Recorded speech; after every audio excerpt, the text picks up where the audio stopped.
February 14, 1943, Solomon Islands. A Japanese naval aviator carefully inscribed a note in his flight log, the words tinged with a mix of awe and fear. Had his superiors at Rabaul seen it, the consequences would have been severe. The fighter aircraft he had just encountered was unlike anything he had been led to expect. It was not inferior, it was something that defied comprehension. Over the skies of Guadalcanal, the F4U Corsair made its combat debut against Japanese pilots. On what the Americans would later term the St. Valentine's Day Massacre, 12 Corsairs from Marine Fighter Squadron 124 engaged Japanese forces in a chaotic skirmish. The encounter saw the loss of 2 Corsairs along with several other Allied aircraft, while Japanese losses, though difficult to quantify exactly, were also substantial. Though tactically the engagement was mixed, it marked the introduction of a revolutionary aircraft that would alter the course of air warfare in the Pacific. The F4U Corsair signaled the beginning of the systematic dismantling of Japanese naval aviation's deeply held convictions regarding air combat, technological dominance, and the supposed invincibility of the Mitsubishi A6M Zero. Japanese pilots had no way of knowing that this fight was merely the first act of a broader transformation. The elite aviators of the Imperial Japanese Navy, who had dominated the skies from Pearl Harbor to Singapore, were about to face a future in which obsolete planes and increasingly desperate missions would define their service. The rules of air combat were being rewritten, not through superior skill or heroic valor, but through horsepower, armor, and mass production. The inadequacies in Japan's wartime strategy would soon become painfully apparent. To grasp the psychological impact of the Corsair on Japan's naval aviators, it is essential to understand the confidence they carried in early 1943. For 2 years, the Zero fighter had reigned supreme over the Pacific, inflicting devastating losses on Allied forces. The figures were staggering. At Pearl Harbor, 9 Zero pilots perished while downing 188 American aircraft. Over the Philippines, Zero pilots claimed 550 enemy planes in the first week, losing fewer than 40 of their own. During the Indian Ocean raid, Commander Mitsuo Fuchida recorded that Zeros had destroyed 45 British aircraft at the cost of only 4 of their own. The kill ratios suggested near-divine superiority, frequently 10-to-1 or higher in Japan's favor. Warrant Officer Hiroyoshi Nishiwaka, who would eventually become Japan's leading ace with 87 confirmed victories, wrote to his younger brother in February 1943, "The Zero is the ultimate weapon, seamlessly attuned to the pilot's instincts like a samurai's blade. American planes are like cumbersome trucks, heavy, awkward, soulless. They cannot replicate the harmony between man and machine that we possess." This was more than propaganda. The Zero's performance in 1941–42 genuinely outmatched any Allied aircraft. Its operational range of nearly 1,930 miles allowed it to escort bombers over distances that seemed unthinkable to American planners. Its turning radius at 200 miles per hour was half that of the F-4F Wildcat, and it could climb to 15,000 feet in 5.5 minutes, a full minute faster than most American opponents. Lieutenant Kaname Harada, a Pearl Harbor veteran with 19 aerial victories who survived the war, recalled decades later, "Flying a Zero felt like an extension of oneself. We could maneuver effortlessly while American pilots struggled to control their planes. Their courage was unquestionable, but compared to our aircraft, and by extension, themselves, they seemed lumbering and slow." Yet, by the end of 1942, the cracks in Japan's aerial dominance were becoming apparent. The Battle of Midway had exacted a heavy toll, not just 4 carriers lost, but 110 of Japan's most seasoned naval aviators. Despite this, the Imperial Naval Japan remained reluctant to fully recognize the erosion of its supremacy. The arrival of the Corsair would soon make recognition unavoidable. Its speed, firepower, and durability represented a shift in the balance of air power, marking the start of a phase in which Japan's celebrated naval aviators would be challenged not by the bravery of their enemies, but by technological advancements and sheer industrial might. By early 1943, Japan faced an increasingly dire situation in the Pacific. Many of its veteran aviators, seasoned with over 1,000 flight hours and extensive combat experience in China, were irreplaceable assets. Compounding the problem, intelligence reports from the front lines painted a grim picture. Commander Minoru Genda, the tactical architect behind the Pearl Harbor strike and later a key figure in Japan's post-war air defense force, noted in a classified assessment that American fighter aircraft were proving increasingly resilient. Among these new threats, the F-6H Hellcat emerged as particularly formidable. Even in limited numbers, this fighter could absorb punishment that would have downed earlier aircraft. Pilots observed that entire volleys of 7.7mm rounds often failed to bring an American plane down. The ongoing Guadalcanal campaign underscored another challenge, the growing numerical advantage of American air power. Whereas Japanese pilots had previously often faced equal or smaller formations, by 1943 they routinely encountered groups of 20, 30, or even 50 enemy planes. The traditional warrior ethos of Bushido could not counterbalance the industrial output of the United States. A pivotal moment came on February 14, 1943, when the first confirmed engagement between Japanese Zeros and F4U Corsair took place. 12 F4U-1s from VMF 124, newly arrived on Guadalcanal, escorted PB-4Y Liberators on a bombing mission. The clash resulted in losses on both sides. The Allies lost 2 Corsairs, 4 P-40s, 4 P-38s, and 2 bombers, while the Japanese lost 3 Zeros and additional bombers. Though the encounter did not decisively favor either side, it marked the Pacific debut of a fighter that would soon dominate the skies. Technical analyses of the F4U-1 shocked Japanese engineers.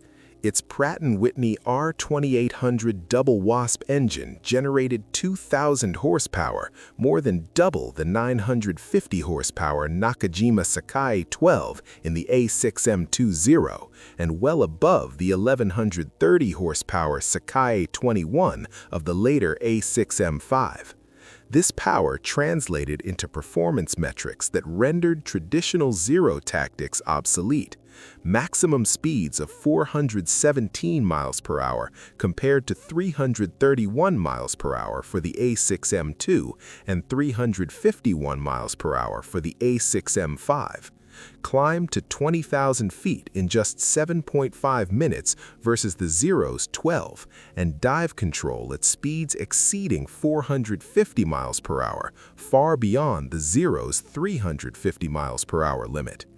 The operation of April 7, 1943, during Operation Ichigo, further highlighted the shifting balance. Admiral Isoroku Yamamoto's final major offensive deployed 224 aircraft, including 110 against Allied positions. At Guadalcanal, Japanese forces encountered 76 Allied fighters, including Corsairs from Marine squadrons. The outcome was catastrophic for Japan. 39 aircraft lost compared to 12 Allied losses. Among the Allied pilots was Major Gregory "Pappy" Boyington, who would later command VMF 214, the legendary Black Sheep Squadron, and amass 28 victories. In his memoir, Baba Black Sheep, Boyington described how the Corsairs transformed air combat.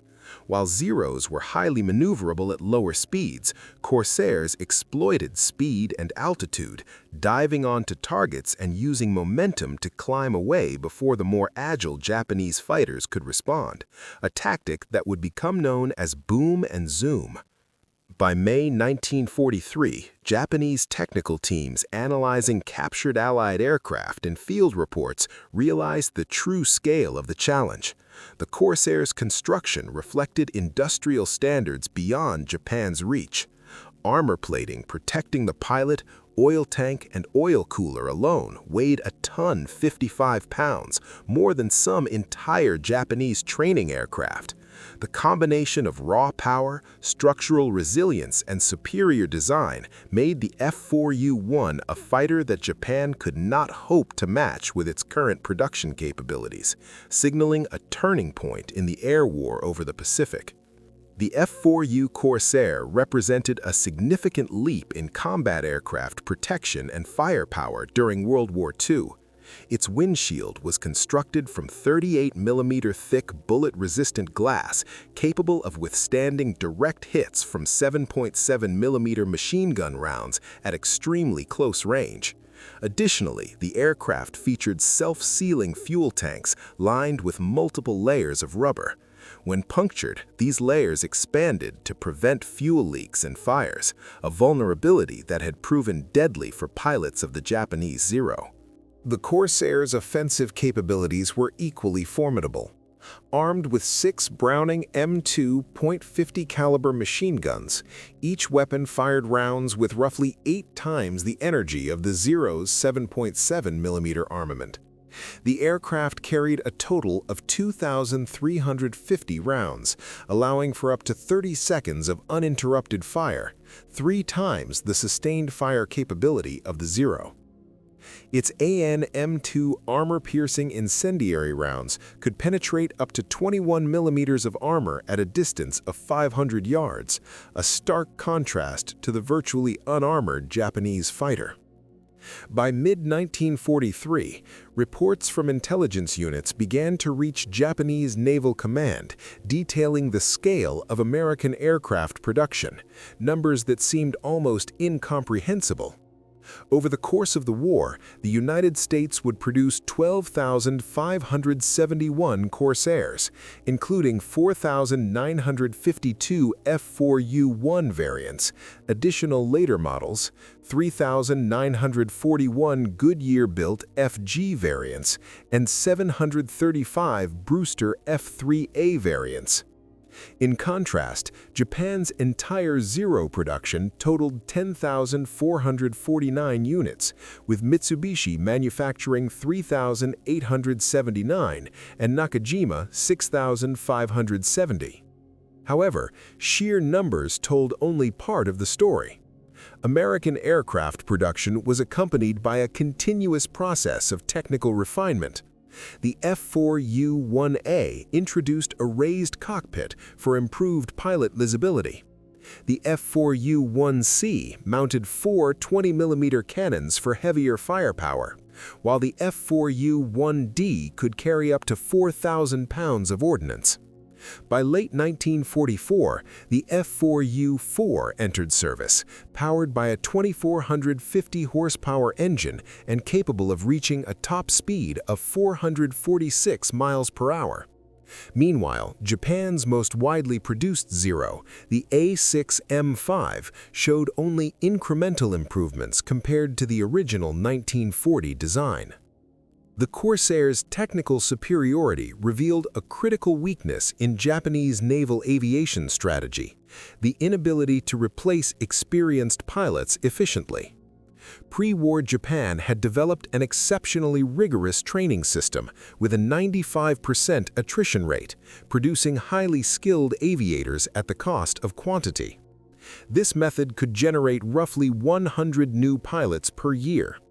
In contrast, by 1943, the U.S. Navy's expanded pilot training program was producing 25,500 qualified pilots every month.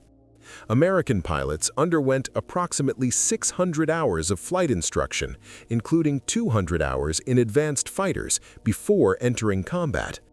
Japanese replacements in 1943 averaged just 100 to 150 hours of total flight experience, and by 1945, some kamikaze pilots had flown as little as 40 hours. The mathematical implications were severe. Every season Zero pilot lost was replaced by someone with roughly 1/6 the training, whereas each downed Corsair pilot was quickly replaced by an equally or more capable aviator. The disparity in skill only widened with each encounter. Rabaul, Japan's strategic stronghold in the South Pacific, became a testing ground for this imbalance. Between October 1943 and February 1944, repeated engagements with Corsair-equipped squadrons systematically decimated the remaining cadre of veteran Japanese pilots. The operational data from this period underscores the magnitude of Japan's losses. On November 11, 1943, a coordinated strike by carrier air groups, including Corsairs, targeted Rabaul's harbor and airfields, destroying 35 of the 270 Japanese aircraft stationed there and damaging an additional 40. By December 17, 1943, a subsequent Allied raid involving 31 Marine Corsairs, 22 Navy Hellcats, and 23 RNZF P-40s met only minimal Japanese resistance. The few interceptors that attempted to engage were quickly neutralized. By January 1944, Japanese pilots largely refused to confront Corsairs unless they could rely on overwhelming numerical advantage, a stark reversal from 1941, when single Zeros routinely attacked entire Allied formations. The combination of superior aircraft, greater production capacity, continuous technical upgrades, and an expansive pilot training pipeline allowed the United States to achieve both quantitative and qualitative dominance in the Pacific. In contrast, Japan's reliance on highly skilled but irreplaceable pilots, coupled with incremental aircraft improvements, left its air forces increasingly vulnerable. The result was a systematic erosion of Japan's aerial strength, beginning with losses at Rabaul and extending across the Pacific theater. Although the F4U Corsair was not deployed in the Battle of the Philippine Sea on June 19, 1944, the United States Navy's carrier operations relied heavily on the F-6F Hellcat. This engagement clearly illustrated a dramatic shift in aerial dominance, with American pilots now decisively outperforming their Japanese counterparts. The battle inflicted catastrophic losses on Japan. Approximately 445 aircraft were destroyed, compared to just 30 lost by American forces. This dramatic reversal in kill ratios, from a 10-to-1 advantage for Japan in 1941 to nearly 15-to-1 in favor of the United States, underscored the technological and tactical superiority of American air power at this stage of the war. A limited number of Corsairs were present, serving primarily with land-based Marine squadrons to provide protective cover at a distance, but even in this supporting role, they demonstrated the same edge in aircraft performance and pilot training that would make the Corsair one of the most formidable fighters of the conflict. Japanese naval aviation never recovered from this defeat. By the latter part of 1944, the surviving Japanese aviators faced a profound psychological crisis. Pilots who had entered the war as members of one of the world's most elite naval air forces now confronted a stark reality. They were outclassed in every measurable aspect of aerial warfare. Saburo Sakai, one of Japan's top aces with 64 confirmed kills, described this period in his memoir, Samurai. He noted that Japan had lost its advantage in aircraft, numbers, and pilot proficiency.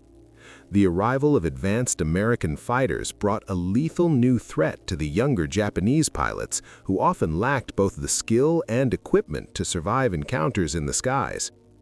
The introduction of the F4U Corsair in October 1944 further widened this gap. Its 2,450 horsepower engine, boosted to 2,760 horsepower with water injection, allowed a top speed of 446 miles per hour, outperforming the famed Mitsubishi Zero in every flight parameter. The emergence of such aircraft removed any remaining hope for parity and marked a psychological turning point. Elite Japanese pilots, once confident in their superiority, were increasingly consigned to missions of desperation. Vice Admiral Takejiro Onishi, who spearheaded Japan's first organized kamikaze units in October 1944, explained the rationale in a staff meeting. Continuing conventional attacks would guarantee total losses of aircraft for minimal impact on the enemy, while so-called special attacks could at least achieve some strategic damage, even though complete destruction of Japanese planes was still inevitable. On October 25, 1944, during the Battle of Leyte Gulf, the first formal kamikaze operation was launched. 50 Zero fighters, each carrying 250-kilogram bombs, targeted American escort carriers. Marine Corps Corsair pilots, once engaging in standard air-to-air combat, now faced intercepting deliberate suicide attacks, a stark inversion of conventional aerial warfare. Lieutenant Yukio Seki, who led the initial kamikaze sortie, wrote shortly before his death, "Japan's future is bleak if it is forced to sacrifice one of its finest pilots. I am not undertaking this mission for the Emperor or the Empire. I am doing so because I have been commanded." By 1945, captured records and post-war analyses exposed the full extent of the technological disparity between the two nations' aircraft.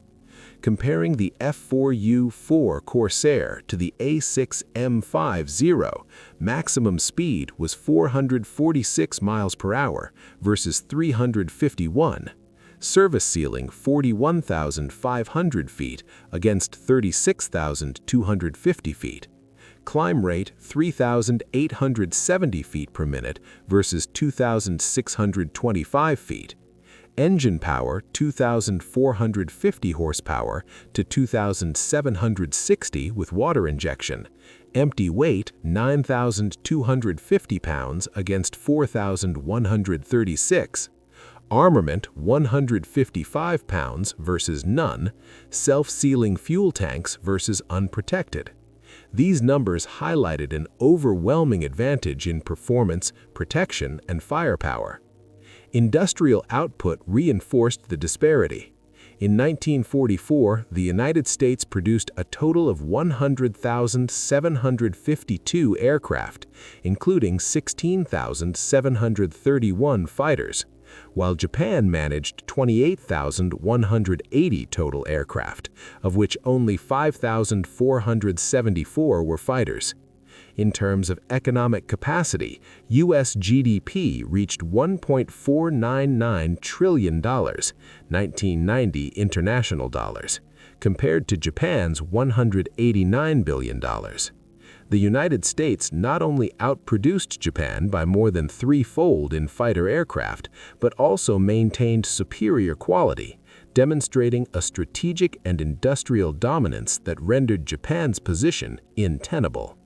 Casualty figures alone only reveal part of the reality of aerial combat in the Pacific theater. By the conclusion of the war, Japan had lost roughly 25,000 naval aviators, while the United States suffered 8,950 losses in its naval air forces.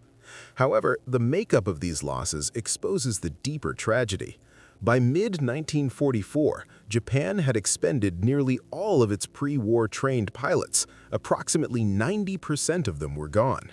In contrast, the United States never experienced the loss of more than 15% of its veteran aviators at any point.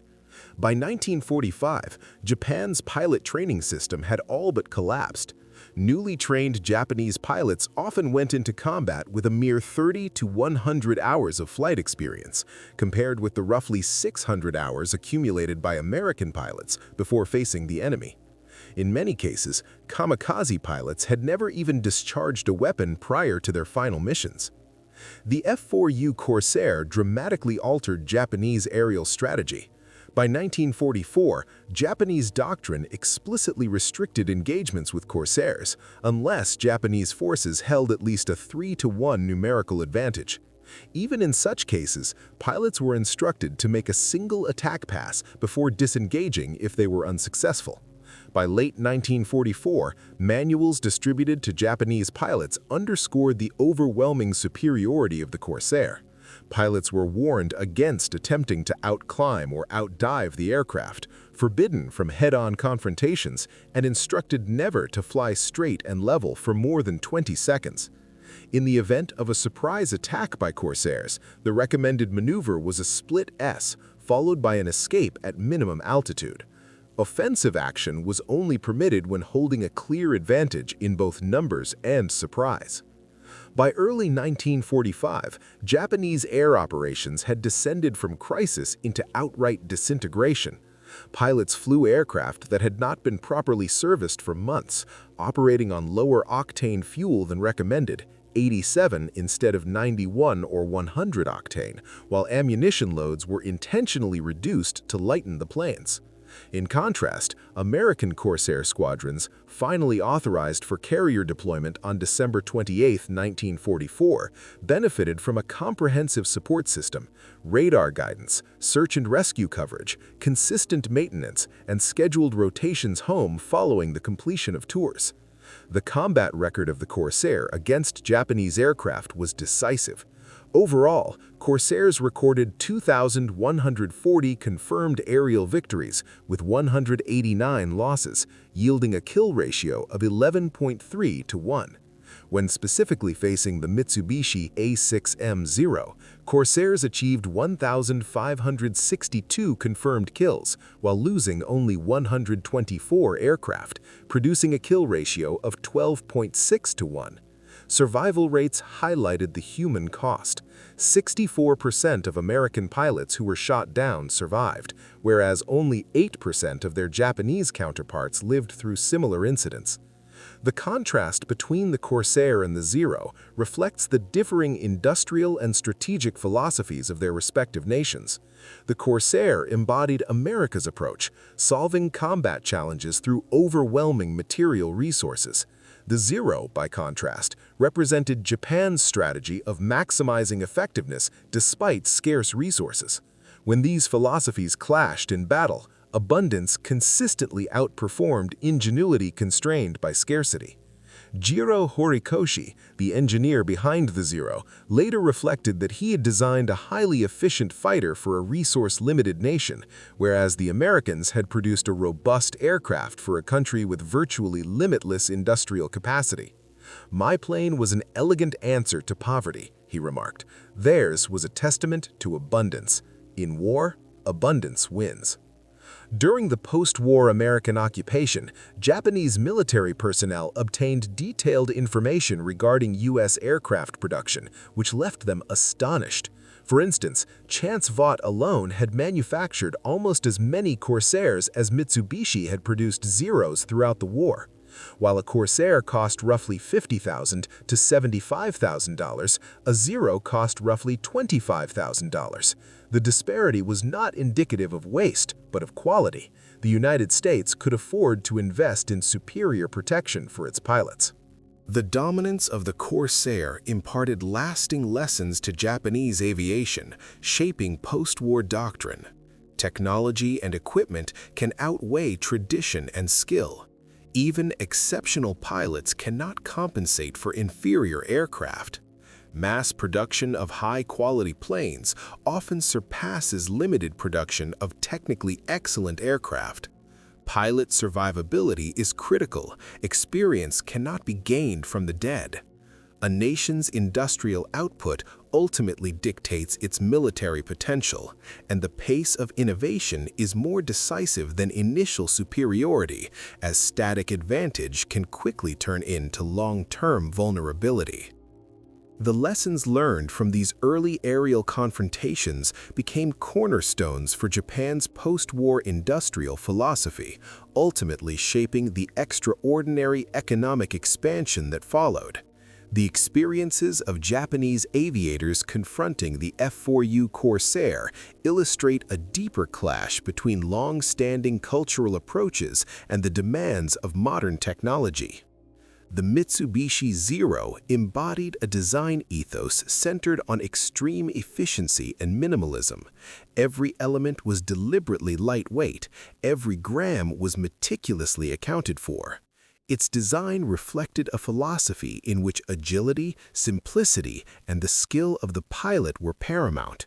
In contrast, the F4U Corsair epitomized a radically different mindset. It prioritized raw power, robust armor, and heavy firepower, with little concern for weight or elegance.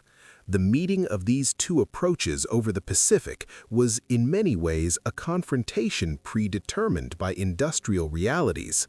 No level of pilot expertise, adherence to martial tradition, or devotion to a warrior code could compensate for the Corsairs' overwhelming technical advantages. Double the engine power, 6 times the firepower, and protective armor versus the Zero's lack thereof. For Japanese pilots, the Corsair shattered deeply held assumptions. Entering combat with confidence in the superiority of their aircraft, training, and combat philosophy, they were quickly forced to confront the obsolescence of their planes and tactics.